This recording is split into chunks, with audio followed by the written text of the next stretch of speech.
오늘 추수감사절 아니면 다음 주입니다. 다음 주이기 때문에 찬송도 하나 부려보고 그렇게 하는 것입니다. 다음 주 과일 하나씩 가져오셔서 이렇게 하나님께 드리도록 하겠습니다. 오늘 본문은 여러분들이 잘 알고 있는 내용입니다. 뭐 교회를 좀 오래 다니시는 분들은 몇 번이나 들었을 그런 이야기죠. 바울이 자기가 박해하던 예수님을 만나는 내용입니다. 바울은 예루살렘에서 7 집사 중에 한 명인 스데반을 죽이고 지금 비밀 결사대를 조직하여 다메섹에 있는 그리스도인들을 잡아들이려고 다메섹을 향하여 갑니다. 여러분 이 예루살렘에서 다메섹까지, 다마스커스죠. 지금은 다메섹까지 한 240km 정도 돼요. 240km. 뭐 그 당시에는 아마 도보로 이동을 했을 것입니다. 운송 수단이 다리밖에 없었기 때문에, 물론 말 타고 갈 수도 있다고 생각하시는 분도 있을지 모르겠지만 그렇게 그 지역이 말이 많은 지역이 아니고 웬만한 사람으로 말을 가지고 있다는 것은 힘들어요. 그래서 아마도 도보로 이동해서 예루살렘에서 다메섹까지 가고 있었습니다. 이제 다메섹에 거의 다 왔을 때쯤 예수님을 만나 변화를 받아요. 누가? 바울이. 그럼 여러분, 왜 예수님을 만나기 전까지 바울은 왜 그리스도인들을 박해했을까요? 박해했잖아요. 잡아 죽이고 괴롭히고 잡아들이고 고문하고. 왜 그랬을 것 같습니까? 왜? 도대체 왜? 바울은 왜 그러한 큰 짐을 졌을까요? 성경을 통해서 보면 그만큼 바울이 하나님에 대한 신앙이 깊었기 때문입니다. 하나님에 대한 신앙이 아주 깊었어요. 여러분, 그 바울이 예수님을 만나 변화받는 오늘 본문의 내용이 사도행전에 몇 번 나오는지 아세요? 똑같은 내용이 사도행전에 몇 번 나오시는지 아세요?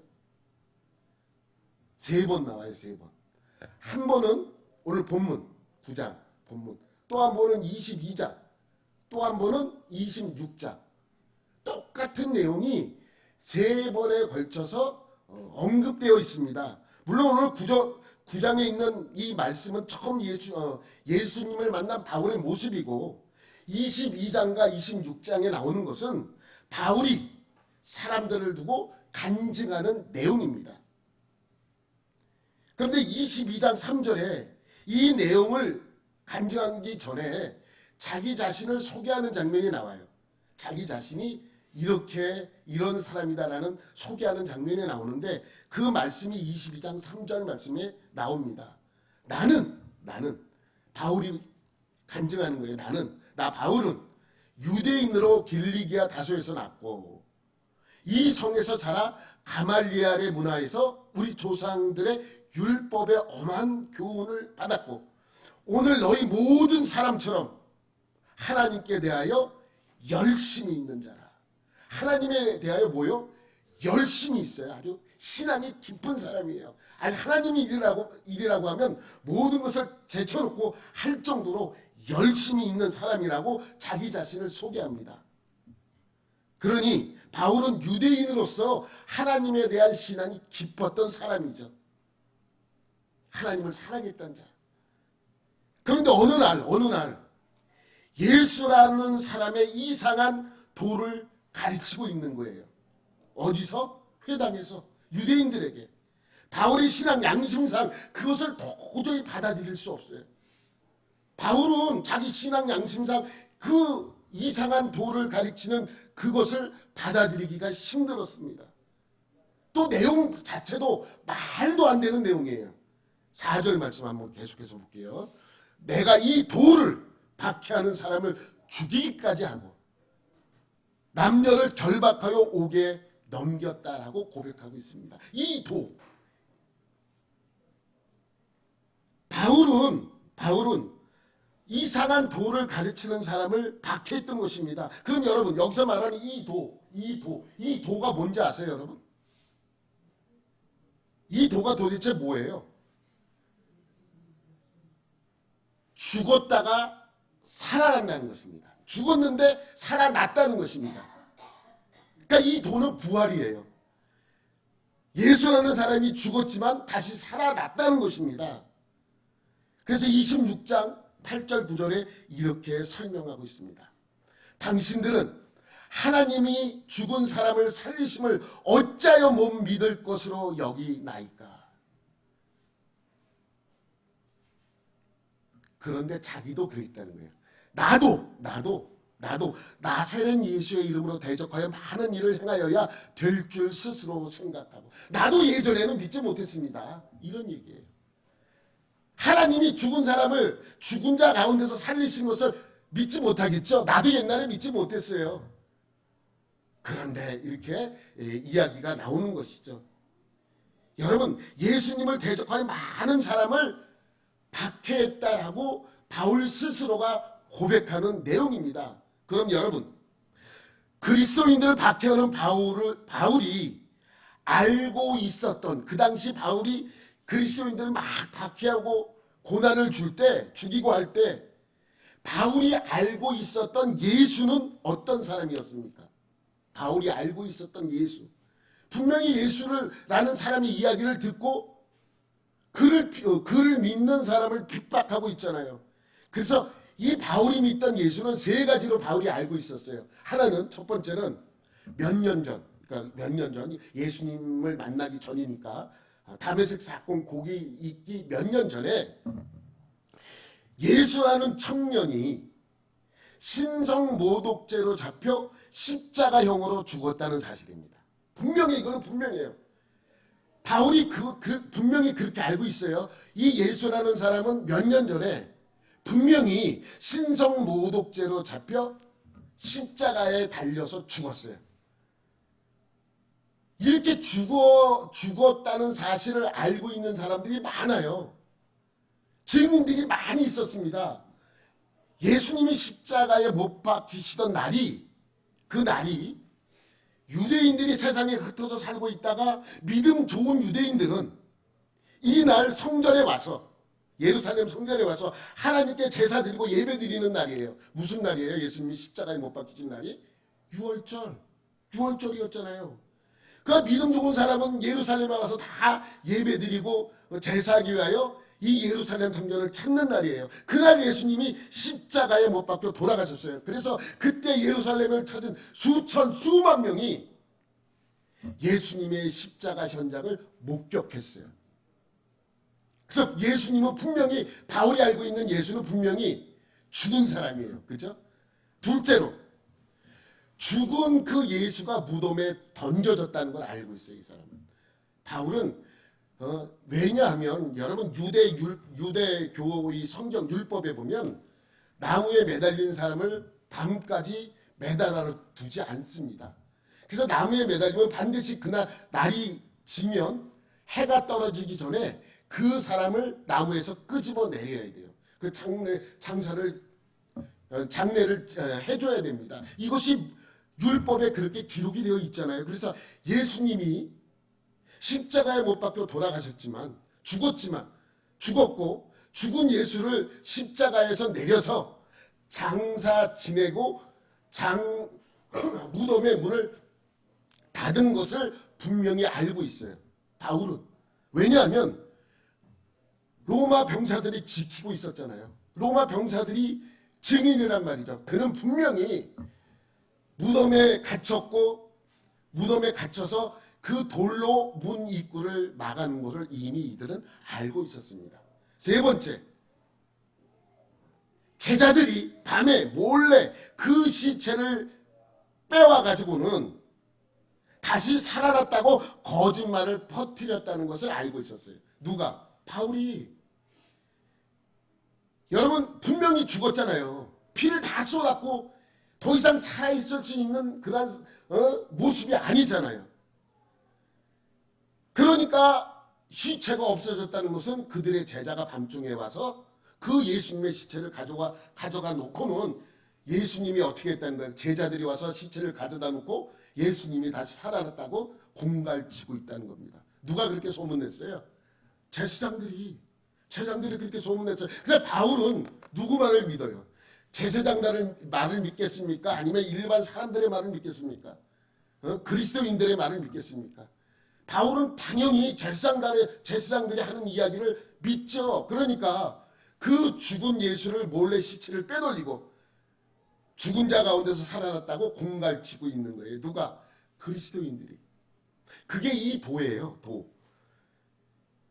그래서 바울은 이 세 가지를 철석같이 믿고 있었고 유대인의 회당에서 예수님의 부활의 도를 전하는 사람들을 데려다가 종교법으로 다스릴 수밖에 없었습니다. 그래서 대제사장에게 공문을 받아 다메섹에 있는 그리스도인들을 잡아 종교법에 회부하려고 죽이려고 했던 것이죠. 그래서 다메섹에 가고 있었습니다. 오늘 말씀 2절 말씀을 볼게요. 다메섹 여러 회당에 가져갈 공문을 청하니 이는 만일 그 도를 따르는 사람을 만나면 남녀를 막론하고 결박하여 예루살렘으로 잡아오려 함이라. 이것이 다메섹에 가는 이유예요. 다메섹에 가는 이유는 다른 이유 아닙니다. 예수가 부활했다는 이 도를 가르치는 사람들을 잡아다가 죽이려고 했던 거예요. 여러분, 이때는 그리스도인들이 어디서 신앙생활을 했어요? 이때는 교회가 완전히 만들어지지 않았어요. 그래서 유대 그리스도인들은 회당에 가서 예배드리고 그리스도인이 된 거예요. 그러니까 회당에 있는 모든 사람들이 이것 때문에 미혹되고 있다고 생각을 했기 때문에 더 그리스도인들을 잡아 죽이려고 했던 것이죠.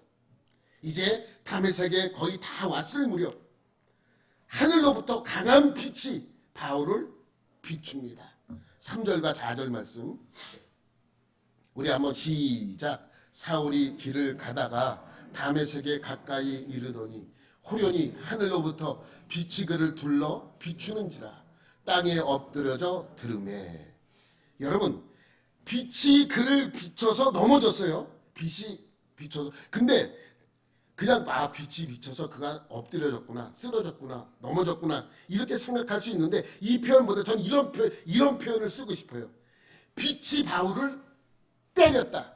갑자기 빛이 확 비치니까 너무 놀래가지고 빛에 맞은 바울은 넘어질 수밖에 없어요. 그리고 눈이 멀잖아요. 눈이 멀 정도로 빛이 바울을 팍 하고 때린 거죠. 그렇죠? 그리고 그 빛 가운데서 음성이 들리는 거예요. 4절 말씀 넘겨보면 땅에 엎드려져 들으며 소리가 있어 이르시되 시작. 사울아 사울아 내가 어찌하여 나를 박해하느냐 하시거늘. 어찌하여 나를 박해하느냐. 그러니까 지금 바울은 무지하게 놀란 상태입니다. 얼마나 놀랐겠습니까? 빛이 비친 것도 놀랄 일인데 넘어져서 음성까지 들려요. 음성까지. 그리고 자기의 이름을 불러요. 사울아 사울아. 왜 사울인데 자꾸만 목사님은 바울이라 그럴까? 사울이 바울 된 거 아니. 여러분, 바울 이름을 히브리식으로 부르면 사울이고 헬라식으로 부르면 바울이 되는 거예요. 여러분, 최 씨가 미국 가서 불리면 최 씨가 아니잖아요. 무슨 성이에요? 촐이라고 해요. 그 똑같은 거예요. 헬라식으로 부르면 바울, 히브리식으로 부르면 사울. 사울이라고 해도 되고 바울이라고 상관없어요. 하여튼간에 사울아 사울아 내가 어찌하여 나를 박해하느냐라고 그 음성을 듣게 되는 것이죠. 그러니까 이 음성을 받은 바울이 얼마나 놀랐겠습니까? 자기 이름까지 불면서 왜 나를 박해하느냐라고 한 사람이 나타나 이야기를 하는 그 이야기를 듣고 뭐라 그래요? 누구십니까? 누구십니까? 주여 누구시냐옵니까? 누굽니까? 누군데 나에게 이렇게 이 이야기를 합니까? 라고 물어봐요. 이건 나중에 한번 여러분에게 여러분 성경에 예수님을 향하여 누구냐고 물어보는 또 하나님을 향하여 당신은 누구라고 하는 그러한 내용들이 몇 번 나옵니다. 그래서 여기서도 마찬가지로 당신은 누굽니까? 주여 당신은 누굽니까? 라고 물어보는 그에게 뭐라고 대답합니까? 나는 내가 박해하는 예수라. 나는 네가 박해하는 예수다. 이 간단한 대답이지만 이 대답이 바울의 모든 사상, 철학 다 무너뜨리는 거예요. 요 간단한 대답, 나는 네가 박해하는 예수라. 요 한마디가, 요 짧은 문장이 지금까지 알고 있었던 바울의 모든 사상, 모든 철학, 종교심, 이념 한 번에 무너뜨려요. 요 한마디. 아무것도 아닌 나는 네가 박해하는 예수라. 요 한마디가 바울의 모든 사상을 무너뜨려 버리는 거예요. 그동안 가지고 있었던 유대교의 뿌리가 완전히 바뀌어 버립니다. 그리고 정말 이 예수가 메시아였구나라는 것을 알게 됩니다. 그럼 여러분 이렇게 생각하겠죠? 바울이 죽었다고 생각한 예수님을 정말 다시 살아난 것, 그것을 예수님을 만났기 때문에 놀래서 완전히 바뀌었다라고 생각할 수 있겠죠. 사실 이것도 놀랄 일이에요. 자기가 죽었다고 생각하는 예수님이 나타난 것도 놀랄 일인데 사실 더 놀랄 일이 있어요, 여기에는. 그것은 뭐냐면 예수님의 대답 때문이에요. 예수님의 대답. 예수님의 대답이 뭔가? 뭐예요? 나는 네가 박해하는 예수라. 이 대답에는요, 놀라운 의미가 담겨져 있습니다. 이 간단한 대답이 뭐 대단한 것이라고 생각할 수 있겠죠. 이 대답에 대해 우리가 좀 더 알아보면 이 대답이 얼마나 대단한 대답인지 알 수 있습니다. 이 문장은 나는 네가 박해하는 예수라고 하지만 직역해서 보면 헬라어 말로 보면 나는 예수다. 네가 박해하는.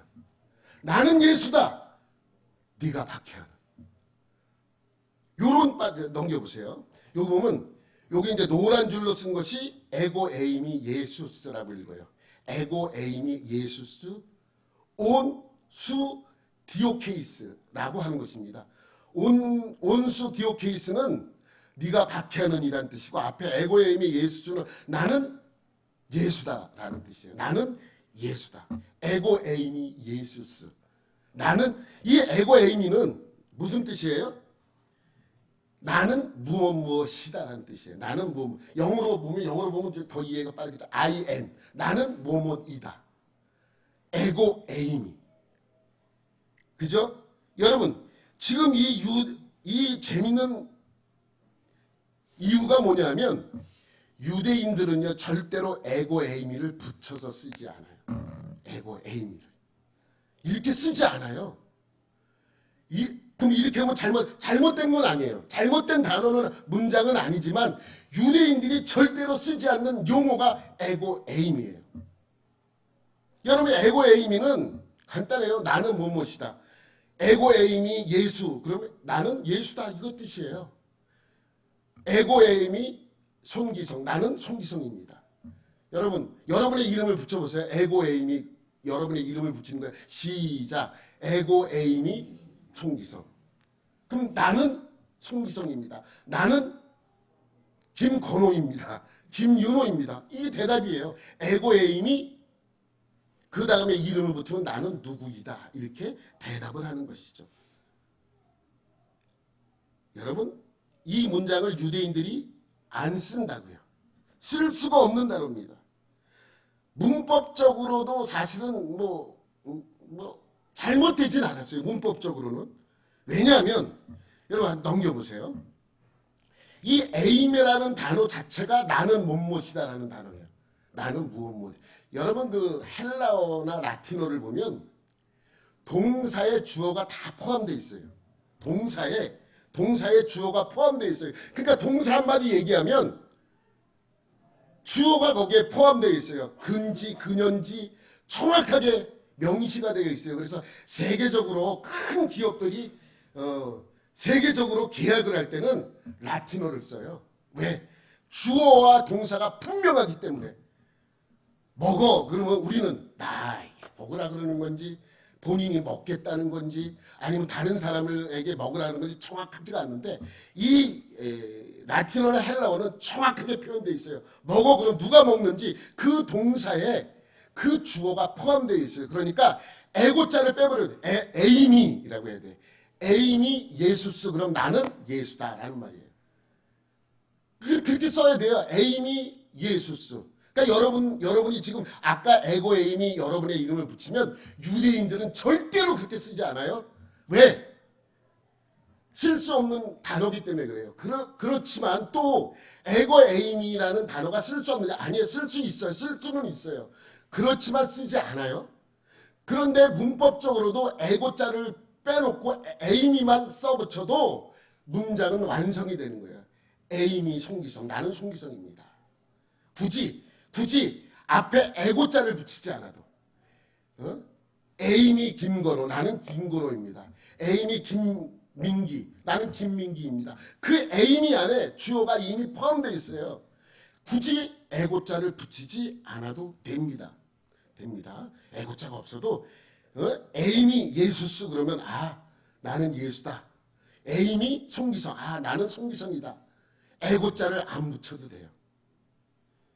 근데 예수님은 지금 뭘 붙였어요? 에고자를 붙였습니다. 여러분 근데 왜 유대인들이 이 에고 에임이라는 단어를 쓰지 않을까요? 이 이유에 대해서 여러분에게 지금부터 설명을 드릴게요. 여러분 출애굽기에 보면 모세가 나이 40이 돼서 산인을 저질러요. 히브리인들을 괴롭히는 애굽 사람을 죽입니다. 그것이 들통이 나서 도망쳐요. 광야로 도망쳐요. 그래서 40살에 광야로 도망쳐서 몇 년간 있어요? 40년간 있어요. 몇 살 됐어요 이제? 80살이 됐어요. 그날도 여전히 모세는 양을 치고 있었어요. 근데 갑자기 저기 있는 떨기나무에서 불이 납니다. 이상하잖아요. 불 날 일이 없는데 불이 나니까 헐헐 타는데 나무는 하나도 안 타. 불은 헐헐 붙어져 있는데 나무는 그대로 있어요. 그게 신기하잖아요. 여러분 신기하면 여러분 어떡합니까? 봐야죠. 이상하다. 왜 이상하지? 그리고 그 나무 곁으로 갑니다. 그런데 갑자기 그 나무에서 이상한 음성이 들리는 거예요. 뭐라고 들려요? 자기를 부르는 음성이죠. 모세야, 모세야. 모세가 깜짝 놀랍니다. 그러면서 이렇게 대답합니다. 저 여기 있습니다. 내가 여기 있습니다. 그랬더니 갑자기 그 불꽃에서 음성이 계속 들리는 거예요. 모세에게 이스라엘 백성들을 애굽에서 탈출시키고 내가 지시할 땅으로 그 백성을 인도하라. 내가 너를 택하여 이 일을 맡길 것이다. 라고 이야기를 합니다. 모세는 깜짝 놀라죠. 아니 제가요? 정말요? 그러면서 뭐라 그러냐면 그럼 내가 백성들한테 가서 그 이야기를 할 때 누가 그런 거를 너한테 시켰느냐라고 물어보면 난 어떡합니까? 누가 나에게 그러한 지시를 했냐라고 사람들이 물어보면 누가 지시했다고 얘기할까요? 라고 물어봐요. 그랬더니 하나님께서는 이렇게 말씀합니다. 출애굽기 3장 14절이죠. 시작. 하나님이 모세에게 이르시되 나는 스스로 있는 자이니라. 또 이르시되 너는 이스라엘 자손에게 이같이 이르기를 스스로 있는 자가 나를 너희에게 보내셨다 하라. 여러분 누가 누가 보냈다고요? 스스로 있는 자. 스스로 있는 자. 이렇게 번역이 되어 있지만 히브리어 언어에는 넘겨보세요. 히브리어 언어에는 이 히브리어는 왼쪽에서 오른쪽으로 읽지 않는다 그랬어요. 히브리어는 오른쪽에서 왼쪽으로 읽어요. 이거 읽으면 여러분이 못 읽을까봐 써놓은 게 아니라 내가 못 읽을까봐 에흐예 아쉐르 에흐예 이렇게 읽습니다. 에흐예 아쉐르 에흐예. 이 말의 뜻이 뭐냐면 에흐에가 나는 이다. 아까 I am이라는 뜻이에요. 에흐에가 I am. 아쉐르가 대신나 후를 뜻해요. 그리고 또 똑같은 말이 반복되는 뒤에도 나는 뭐뭐이다. I am이래요. 그러니까 영어로 이거를 번역하면 좀 쉽게 이해가 돼요. I am that I am이라든지 I am who I am이라든지 그렇게 번역이 돼야 돼요. I am that I am이나 I am who I am이나 나는 누구? 나. 나는 나. 이렇게 해석을 해야 돼. 말이 이게 문법적으로 맞지는 않죠. 그런데 하나님이 스스로 자기가 누구인지를 밝히는 내용은 이 유일하신 말씀이에요. 뭐라고요? 나는 스스로 있는 자라고 번역된 이 말씀은 원래 원어대로 하면 영어로 읽어도 좀 쉽잖아요. I am that, I am이나 I am who, I am. 나는 나야. 나야. 하나님이 당신이 누구십니까? 라고 모세가 물어봤을 때 뭐라고 대답했다고요? 나야. 그래서 오늘 설교 제목이 뭐예요? 나는 나야. 이 뜻이에요. 뭐 설교 제목이 이렇게 했나 여러분이 그것을 생각하신 분이 있을 수도 있었겠지만 왜 이렇게 했느냐? 간단한 거. 나는 나야. 이 하나님이 말씀한 이 내용이죠. 에흐에 아쉘 에흐에. 이것이 직역을 하면 나는 누구? 나야. 라는 뜻입니다. 우리 개역개정에는 이 말씀을 나는 나야라는 이 말씀을 뭐라고 번역해 놓은 거예요? 스스로 있는 자다 라고 번역을 해요. 난 나쁜 번역이라고 생각하지 않아요. 좋은 번역이에요. 나는 스스로 있는 자다. 나는 나다. 이 말씀이 있죠.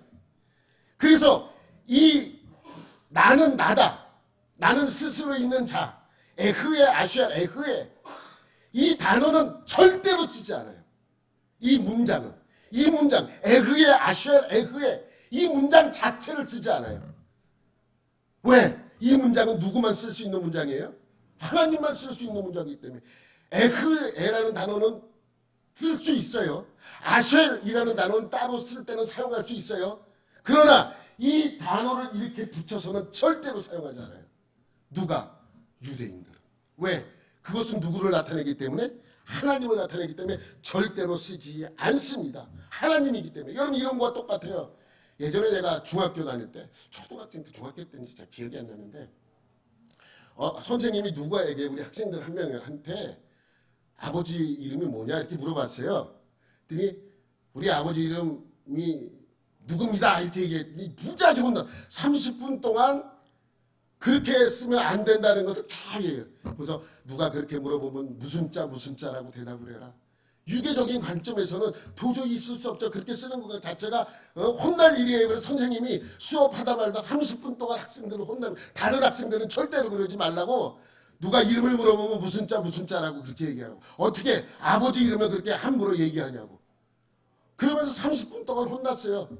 뭐 아버지 이름이 뭐 대단하다고. 다른 사람한테는 대단하지 않을지 몰라도 내 아버지니까 나에게는 그 아버지가 대단한 거예요. 그래서 다른 사람은 그 이름을 그냥 쓸 수 있어도 자녀된 입장에서는 그 이름을 쓰지 말라는 의도시겠죠. 그래서 아주 무지하게 혼난 적이 있는데 여러분 똑같아요. 유대교에서는 하나님의 이름이 너무 거룩하기 때문에 함부로 부를 수도 쓸 수도 없습니다. 과거에 이 성경이 필사를 했어요. 필사가 돼서 계속 전해진 거예요.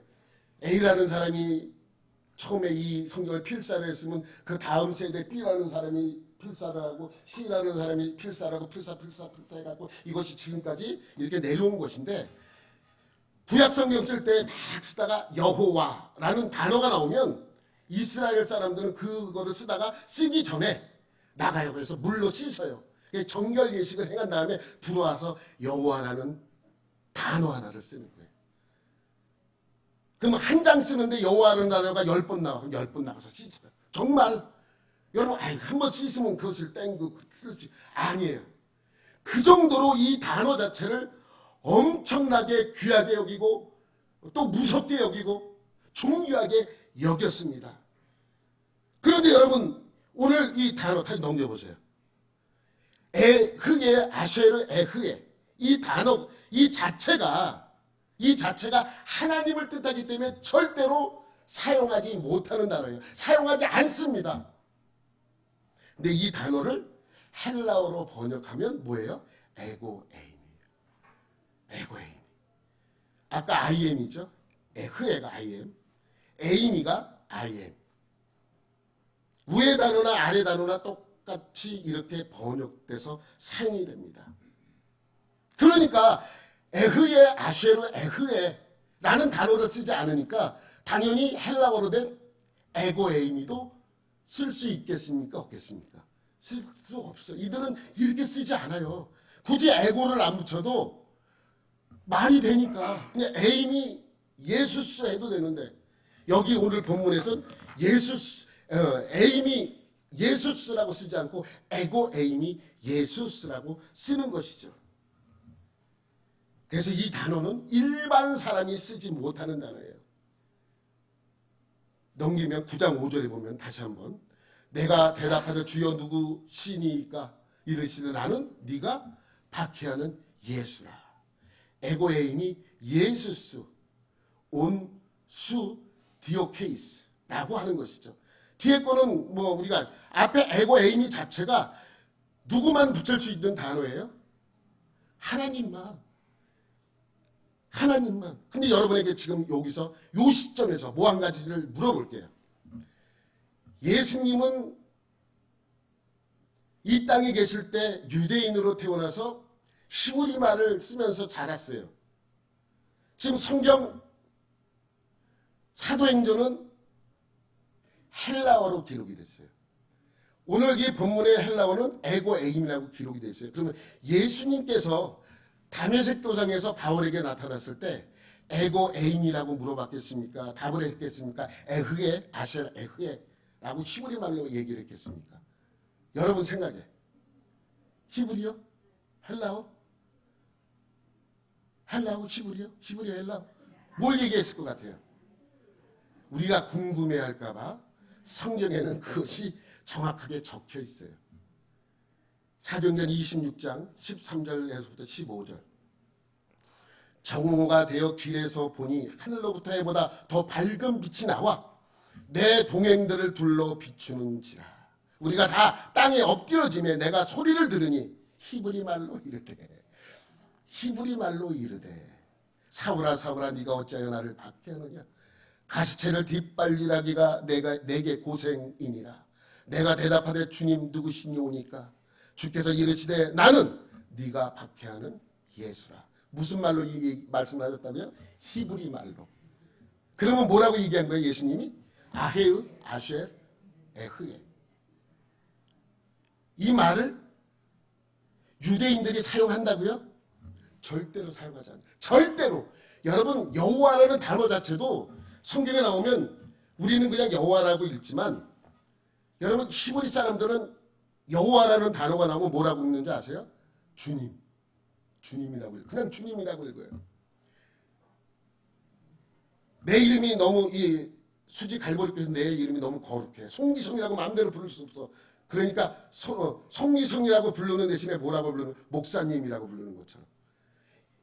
여호와라는 단어 자체도 너무 두려운 이름이라 유대인들은요 함부로 쓰지도 못하고 부르지도 못해요. 그래서 그 이름이 나오면 여호와라고 부르지 못해요.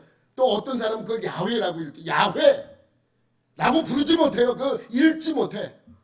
뭐라고 읽는 거예요? 그냥 그렇게 나오면 다 전혀 다른 말로 부르는 거예요. 주님 이렇게 부르는 것이죠.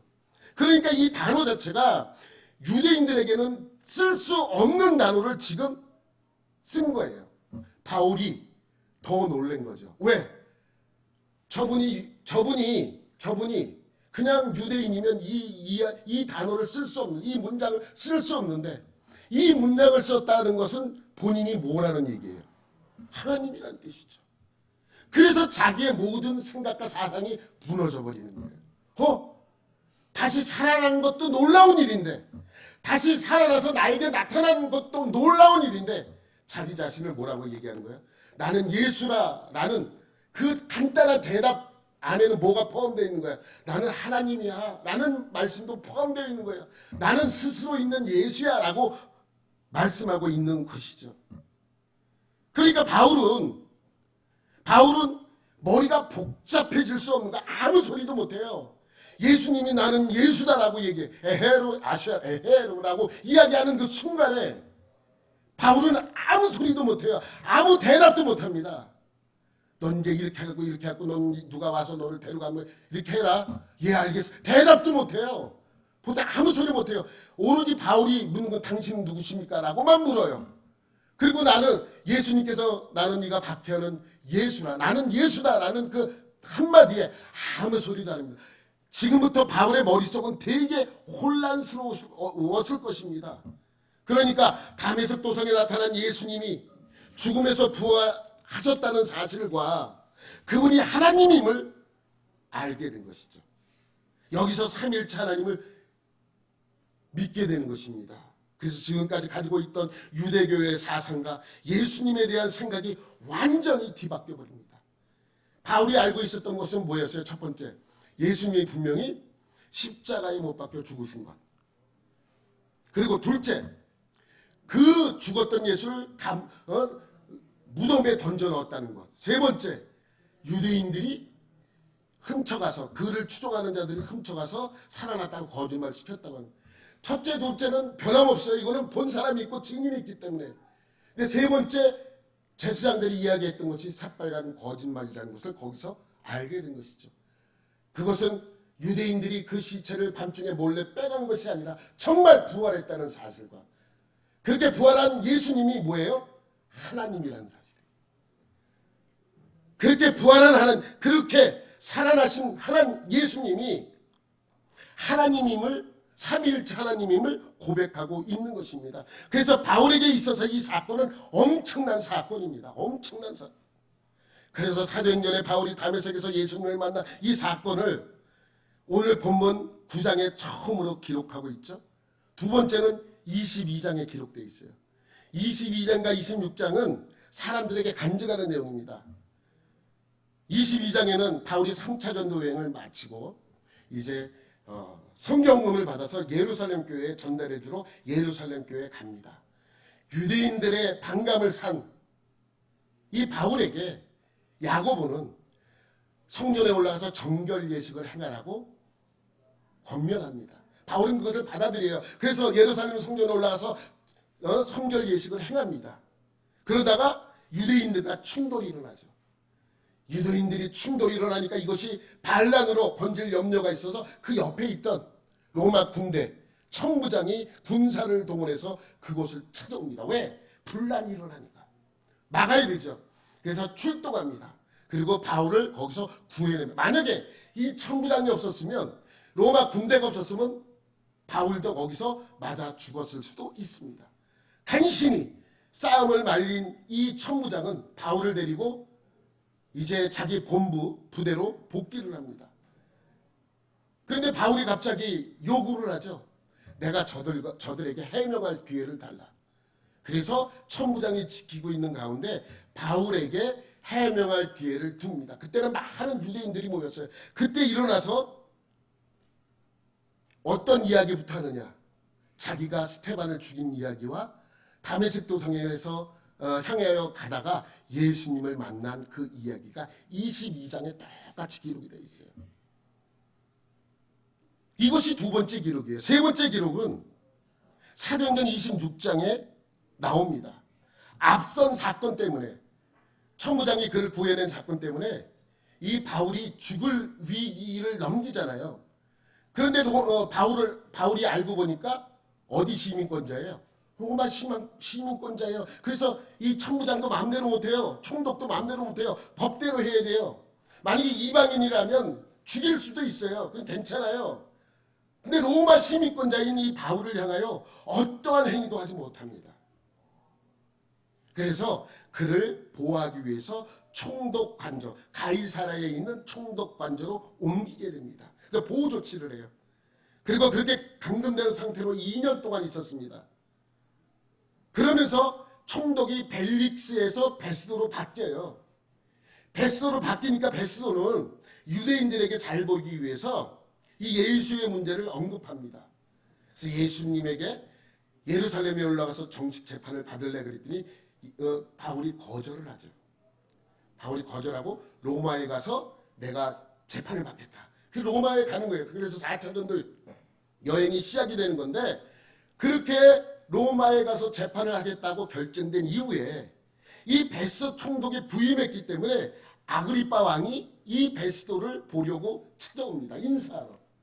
그래서 베스도와 아그리빠가 만나게 되죠. 총독과 그 히브리 왕, 그러니까 유대 왕이었던 당시 왕이었던 아그리빠 왕이 만나요. 만나서 무슨 얘기를 하냐면 바울 얘기를 하는 거예요. 바울 얘기를 하다가 보니까 무슨 생각이 들어요? 우리 한번 만나볼래? 그래서 만나요. 그래서 바울을 불러.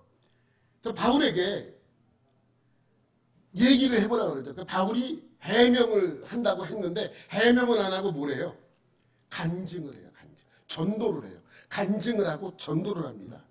26장 1절 말씀 한번 볼게요. 시작. 아그리빠가 바울에게 이르되 너를 위하여 말하기를 내게 허락하노라 하니 이에 바울이 손을 들어 변명하되, 변명하는데 변명이 아니라 간증이죠. 그래서 여러분 이 세 번의 똑같은 간증 중에 오늘 26장의 간증이 제일 자세하게 기록이 되어 있어요. 26장 13절 15절까지 말씀 보면 아까 우리가 읽었던 말씀이에요. 그 말씀을 그때 간증한 것입니다. 누구 앞에서? 아그리빠와 베스도 앞에서, 총독 베스도 앞에서. 이렇게 사도행전에만 세 번에 걸쳐서 바울의 다메섹 도상의 사건이 기록이 되어 있습니다. 여러분 이런 생각을 해봅니다. 그럼 바울이 이러한 간증을 세 번만 했을까요? 저는 그렇게 보지 않아요. 바울이 가는 회당마다 자기가 만난 예수님을 소개하고 복음을 전했을 것입니다. 비록 세 번밖에 기록이 안 되어 있지만 이 세 번 기록된 이 말씀이 전부는 아니에요. 더 많은 사람들에게 회당에 들어가서 유대인들에게 전도할 때마다 이 이야기를 했을 것입니다. 왜? 이것은 바울에게 있어서 엄청난 사건이기 때문에 그렇습니다. 그렇지 않습니까? 만약 이것이 엄청난 사건이 아니라면 이렇게 할 필요가 없죠. 여러분도 마찬가지일 것입니다. 여러분이 평생 살면서 무슨 충격적인 사건이 하나만 있어도 보통 친한 사람이면 그 이야기를 몇 번 들었을 거예요. 여러분 연예인 중에 누가 맨날 나와서 하는 17대 1 그걸 방송에서 매번 나오면 17대 1로 싸우자 이겼다고. 진짜인지는 모르겠지만 하여튼 그게 자기는 평생 잊지 못하는 사건이기 때문에 일만 열면 그 이야기를 하는 것이잖아요. 제가 먼저 있던 교회에서 어떤 집사님이 어느 기도 가서 병이 난 이야기를 하는데 만날 때마다 이게 저한테 저는요 이렇게 예수를 만났어요. 너는요 이렇게 해서 예수를 만나 그 이야기를 몇 번 들었는지 몰라요. 그래서 예수를 믿게 됐다고. 여러분들도 각자의 방법으로 하나님을 만난 경험들이 있을 거예요. 물어보면 얘기를 할 거예요. 나는 이렇게 해서 믿었고 저렇게 해서 믿었고. 또 어떤 사람은 모태신앙이라 그런 경험 없이 믿는 사람도 있을 것이고 어떤 사람은 그러한 특별한 사건 없이도 믿어지는 사람이 있을 것입니다. 복된 사람들이에요. 축복받은 사람들입니다. 그렇지만 어떤 분들은 어떤 사건이 계기가 되어 믿는 분들도 있을 것입니다. 이런 분들은 그런 사건들을 통해 살아계신 하나님을 경험했기 때문일 것입니다. 여러분 평생에 무슨 충격적인 사건으로 인해서 예수를 믿었다면 그 간증은 여러분에게 귀한 은혜의 경험이라고 말할 수 있는 것이죠. 여러분 남자들이 왜 자꾸만 군대 얘기를 하는 줄 아세요? 입만 띄면 군대 얘기해 남자들은. 입만 띄면 입만 열면 군대 얘기. 그리고 싸워요. 내가 더 힘든 부대에 있었다. 아니다. 내가 더 힘든 부대에 있었다. 너는 뭐 아무것도 아니야. 내 예전에 이제 대학 가기 위해서 학원을 다닐 때 친구를 만났어요. 이제 둘 다 군대를 갔다 와서 늦게 이제 공부를 학원에서 하는 거예요. 근데 만나기만 하면 해병대 얘기를 해요. 해병대. 내가 해병대 출신인데, 내가 해병대 몇 기인데. 아니 만나기 몇 번 들었는지 몰라. 나중에 해병대 동기 친구를 막 같이 만난 적이 있어요. 알고 봤더니 해병대 PX에 있었대.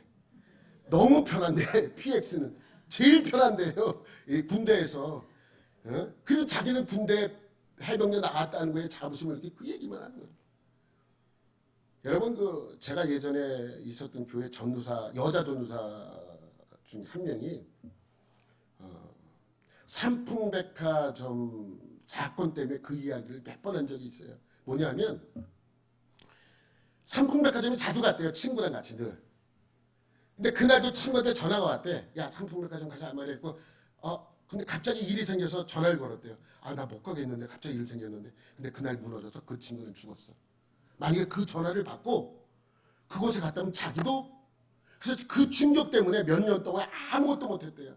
그게 너무 충격적인 일이라 하나님 왜 나를 살려주셨을까 생각하다가 야 내가 하나님의 일을 해야 되겠다. 그리고 신학을 공부하고 전도사가 된 거예요. 여러분 많은 일들이 하나님을 알려주는 많은 일들이 내게 경험되어집니다. 중요한 것은 그것이 정말 하나님이 나에게 주신 일인가, 내가 그 일로 인하여 간증할 수 있는가 하는 문제죠.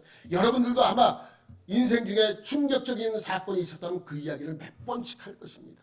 여러분 그래서 오늘 이 본문에는 3번씩이나 그 일에 대해서 언급이 되어 있는 것이죠.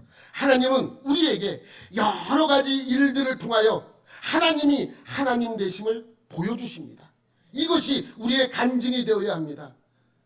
오늘도 그 하나님과 풍성함을 누리시기를 바랍니다. 여러분 모두 한 주간 동안에 하나님이 하나님 되심을 알아가는 한 주간이 되시기를 예수님의 이름으로 축원합니다. 하나님 아버지 감사합니다. 바울이 하나님을 만난 충격적인 사건이 왜 충격적이었나라는 것을 알 수 있습니다. 우리에게도 나타나신, 우리에게도 보여주신 그 하나님의 놀라운 은혜를 경험케 하여 주옵소서. 그 하나님을 향하여 평생 우리의 신앙을 온전케 하여 주옵소서. 모든 것 감사드리며 예수님의 이름으로 기도드립니다. 아멘.